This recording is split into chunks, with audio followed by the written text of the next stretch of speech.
Hello, all you lovely people. I kinda did something crazy yesterday.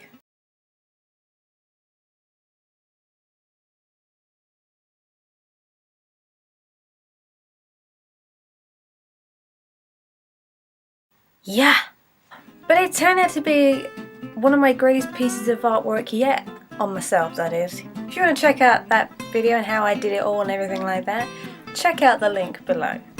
Back to this week's video.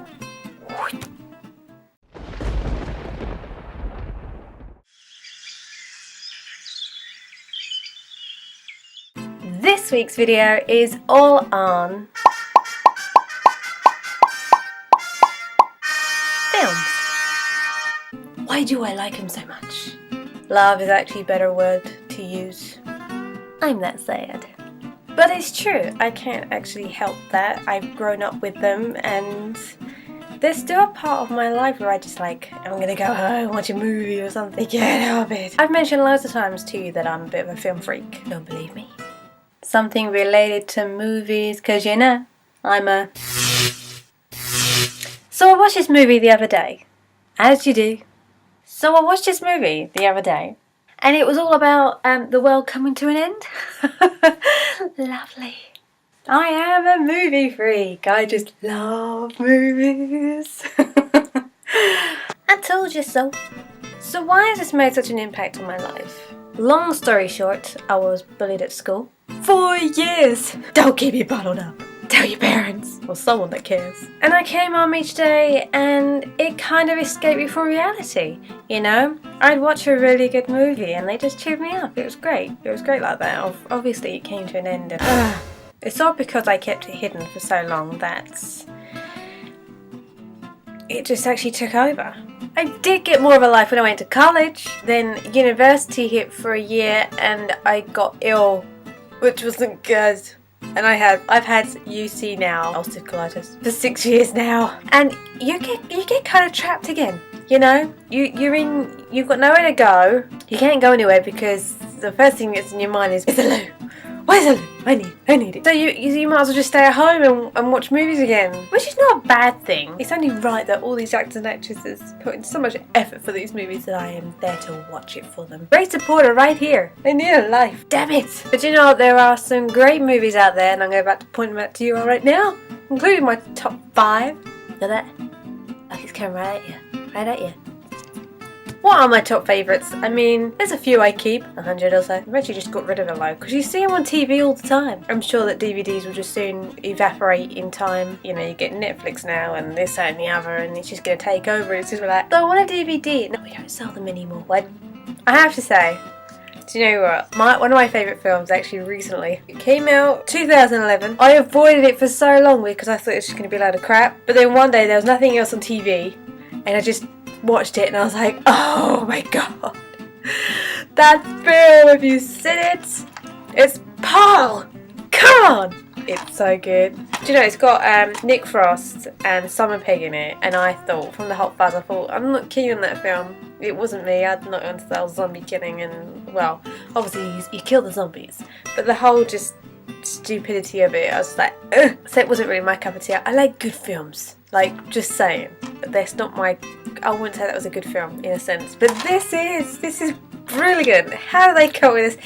And the voice, for crying out loud, it's Seth Rogen. This guy is so cool. Great, he's fucking great.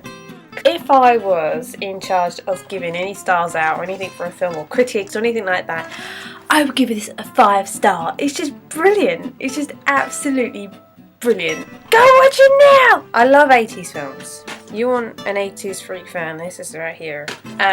Trading Places, that is brilliant. I mean, Eddie Murphy and Dan Aykroyd couldn't have done a better job at that. That was so good. Whenever it's on TV, you know, they always seem to show it about 4 or 5 times around Christmas or the winter time. And I'm getting so worn out, so brilliant. And you've got to see it. Trading Places, it's so good. I mean, I've never been able to actually depart from it. So no, I like it too much. It's 1990s, which is literally just 1 year out, but still, it's kind of like an 80s film in a sense. Bird No Wire, Goldie Hawn and Mel Gibson. It's so funny, I love it. And of course, a classic of the 80s, The Breakfast Club. If you haven't seen this, Why not?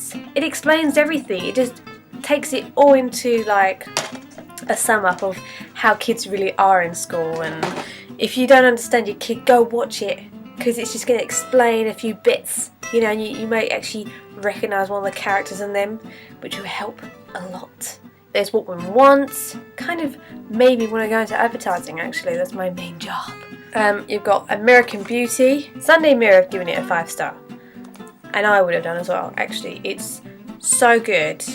It's like a kind of midlife crisis that I can imagine everybody goes through, and this just points it out. It just says, so you're having a midlife crisis, this is kind of what you do, you know, take life by the balls and just go with it.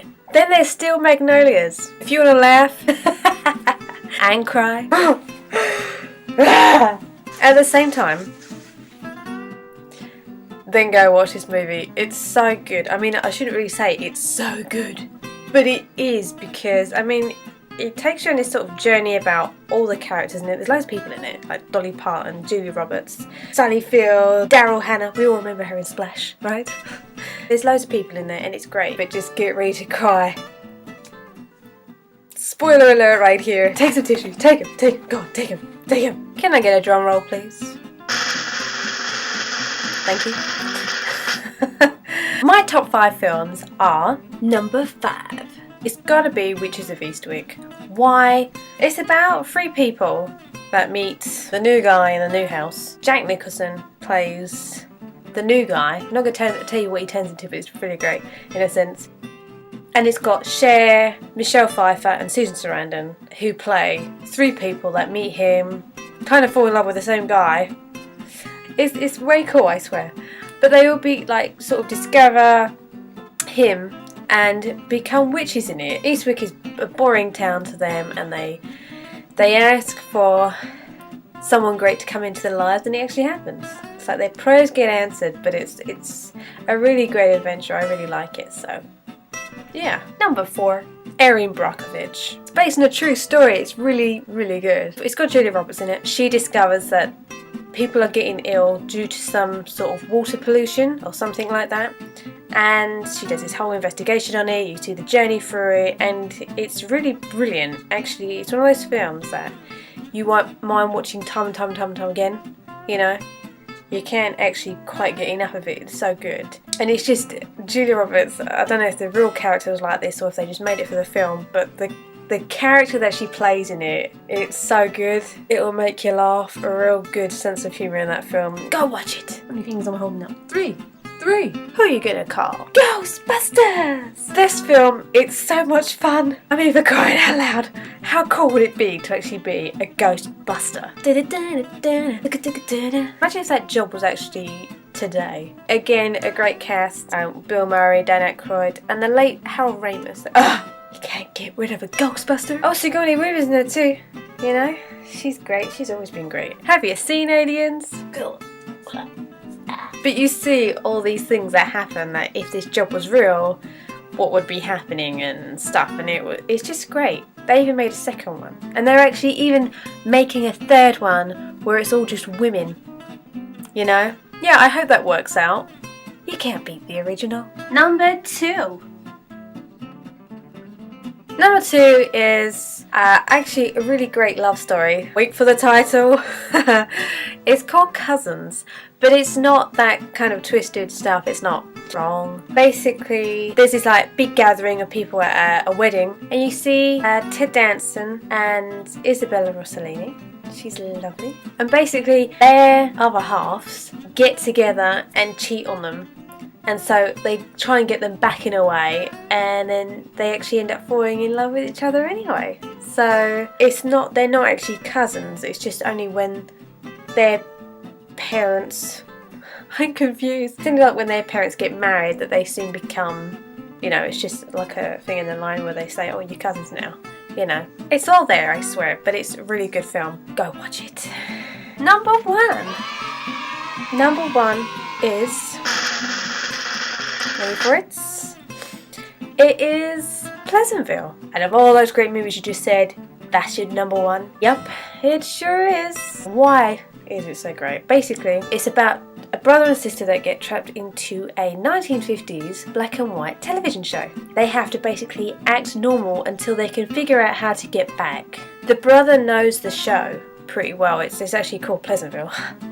They're going to mention it sometime in the movie, aren't they? And he's more of like he's not popular at school at all, but she is, and she kind of goes around not sticking to the rules of everything. You know, in the 1950s, rules were different than today, where, you know, it was all more of holding hands and not kissing or even doing that thing. Until later on, really later on, like if you're married, you know. But she breaks pretty much a lot of rules by making them feel something that they've never felt before. And when that happens, things start to turn colour, which is kind of amazing. You see this black and white TV film going on, and things like a rose or a deck of cards or a car and a cafe and all these bits, and even people start to turn colour. And it's only until they feel an emotion take over that they've never experienced before that it starts to happen. But it's brilliant. It's honest to God, brilliant. It's my number one favourite film. Sorry. I mean, I like the 1950s and stuff, but the whole film of it and the music in it, I love 1950s and 60s music. So yeah, I suggest you go watch it. If you haven't seen these movies already, why haven't you? You've really got to get in more. See what I did there? So, thank you for watching Super Sammy Sundays, and I'll see you next week. Bye!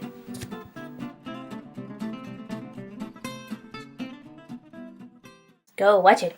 Watch it. Watch it. Go watch it now.